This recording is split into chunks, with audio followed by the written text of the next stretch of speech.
Seven, six, five, four, three, two, one. You'll never have the sacred stone. Oh, this you crazy mother.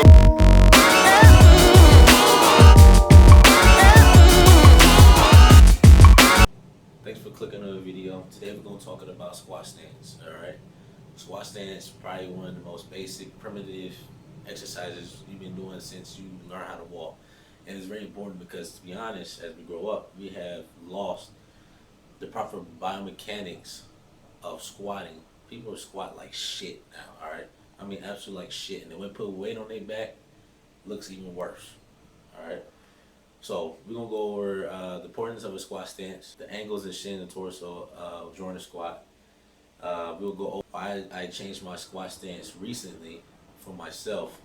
Train your body to be able to activate certain muscles and certain angles for movement in space. So when you're squatting, you want to make sure that you're activating as much motor units in your glutes and in your quads when you're standing up. So the glutes is for hip extension, when your quads is for knee extension. So basically what that means is when you go in a deep squat, when your ass is the grass, that's your glutes that helps you come up. So the glutes should be firing first. That push you up. They extend the hips. And now once you get to about 45 degrees, then your quads start firing to help extend the knees. Otherwise, when you're in that deep squat, your quads are not activated. They're actually more relaxed. When you do front squats or back squats, that's the key to help strengthen those prime motor movements so you can have a higher horsepower. So the more horsepower you have, you should basically have a bigger engine that's primed for performance to be more explosive. The angles of the shin and the torso is very important, and that's one of the things I think really many people really paying attention to. After meeting Jimmy Radcliffe to him a couple of years ago, he was telling me about how a lot of strength coaches or trainers in general don't really focus on angles of movements when they do strength training. So what I mean by the angles of the shin and the chest, or the torso, the chest and torso, is that you want to be parallel between the two. All right. So usually people who squat who are tight in the hips and tight in the ankles, or have a longer femur, they tend to squat and have a longer cantilever. So cantilever is basically that joint angle there in the hip, so between the femur and the lower back. So the smaller that angle is, the bigger the cantilever, but you're not as vertical. So when you're not as vertical, you don't activate your glutes as well. So what happens is you tend to activate more of the lower back. Alright, so in the lower back, you activate those spinal erectors. Overactivating those spinal erectors is actually very dangerous because you lose a lot of stability in your hips because they're not supposed to be the prime movers. They're actually more for stabilization. If you pay attention to people when they squat, when they do squat, you'll notice that their ass goes up first instead of the whole body moving up. So the weight never moves. The ass moves first. So once the ass moves first, then they're doing basically a Russian deadlift and lifting the weight mostly with their back until the body gets into a better angle to actually stand up, to basically stand up with the weight. So what you're doing is you're causing all kinds of pain and shit in your lower back, and you're destroying that lower back and cause a lot of tension and tightness. Well, if you have tension and tightness in the lower back, I mean, that's going to kill your athletic performance because everything is tight in that in the hip, and it's pulling on that hip joint. And everything's going to be out of line, which is going to lead to tight hip flexors. Alright? Tight hip flexors also can lead to a bad cantilever. So, this is not really a good squat stance. I mean, granted, it can also be due to genetics, but like I said, there's ways to help you from putting yourself in this position that can probably in the long run lead your ass to a goddamn physical therapist. Alright? With this squat stance, you see smiling, is a more athletic stance. This is what you should look like when you squat. Alright? So if you look at children, when they squat, yes, children, right? When they squat, they tend to have more a parallel chin and chest angle. So when they ask to the grass, they hear, all right, and they use more in their glutes. So when you're born and start learning to walk and you start to squat and stuff, your body already knows how to freaking move. What happens is we sit too goddamn much and we start to look like this, like shit. All right. So we already look like this when we born and learn to walk, but we basically our lifestyle leads us to look like shit. So now in this squat stance, since you're more parallel now, your center of mass is closer to your body. So your ass is closer to your center of mass. So it means you have more balance. It's reactivated first. You have more power because your glutes be activated first. So which means is when you go up, the actual weight will go up first. All right.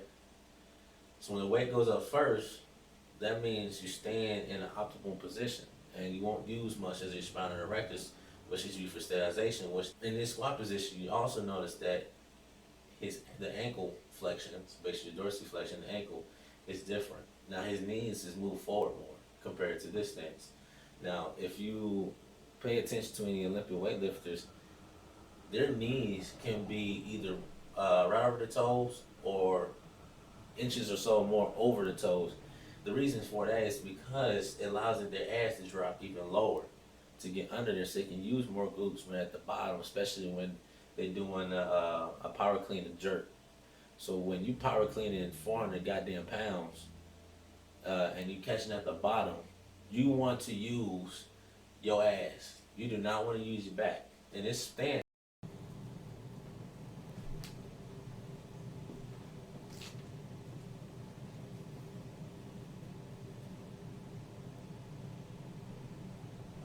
Alright, thanks for clicking on the video.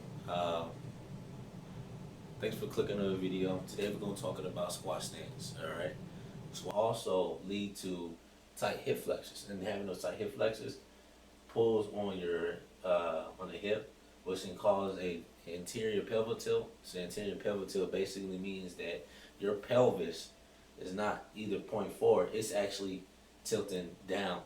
And when it tilts down, it causes the ass to sit up.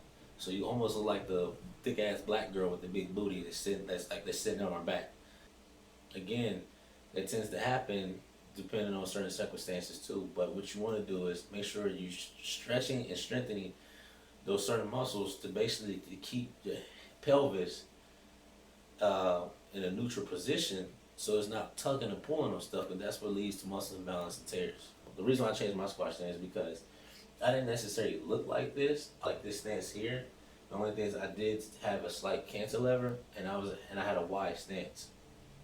So since I had a wide stance, instead of my feet here or shoulder width and feet forward, I had my feet about right here and I had them 45 degrees. Now doing so, I overactivated my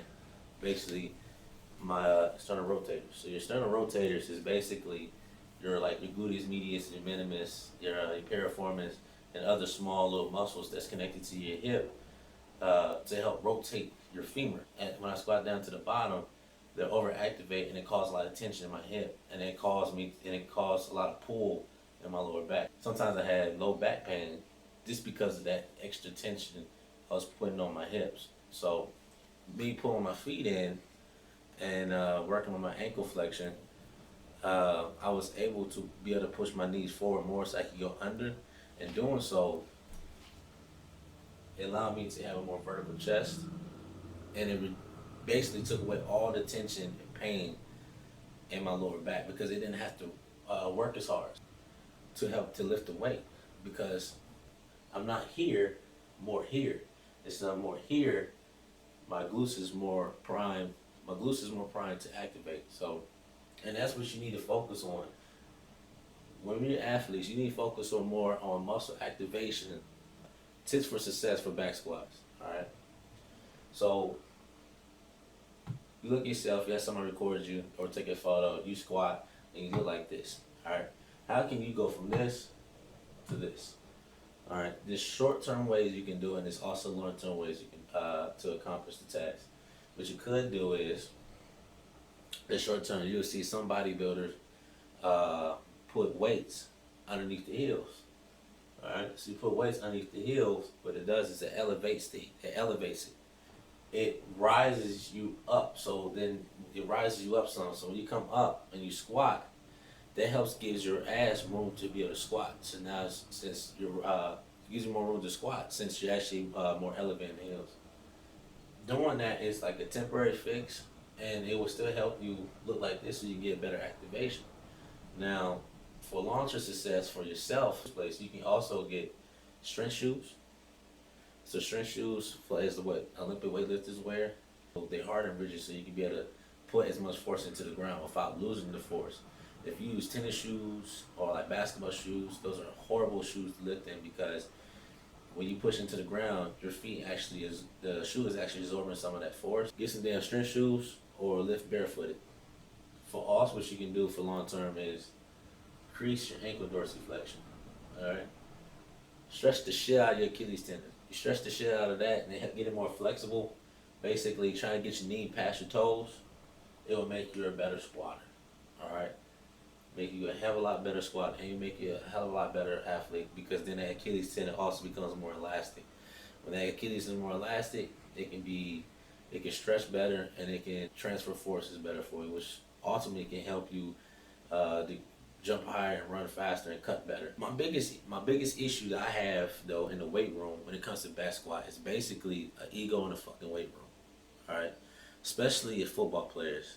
All right, I'm in here. I gotta lift as much weight as possible, and they look like straight up garbage. They fucking flopping over to the side. They wobbling, knees shaking, knees buckling in, and it just look like a damn horror movie. It looks awful.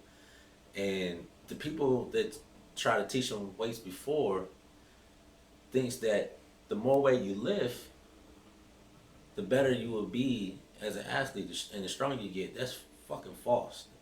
All right, it's really about trying to lift weights to get better activation in your muscles.